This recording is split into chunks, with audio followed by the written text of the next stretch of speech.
السلام علیکم، بسم اللہ الرحمن الرحیم۔ میری شادی کی تاریخ طے ہونے والی تھی اور میں بہت خوش تھی کہ اب میری شادی ہو جائے گی، میں رخصت ہو کر اپنے سسرال چلی جاؤں گی۔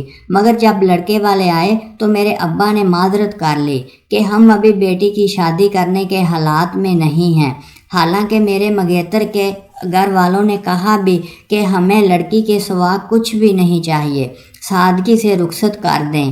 مگر میرے باپ کو تو دھوم دھام سے شادی کرنی تھی اور جہیز بھی دینا تھا تاکہ دنیا واہ واہ کر سکے، اس لیے 2 سال کی مہلت مانگ لی۔ مگر ان لوگوں کو جلدی تھی، اس لیے بات بنتے بنتے بگڑ سی گئی اور وہ لوگ منگنی توڑ کر چلے گئے۔ میں اس وقت روتے ہوئے سوچ رہی ہوں کہ اس سب میں کس کا قصور ہے، میرے ماں باپ کا یا میری قسمت کا۔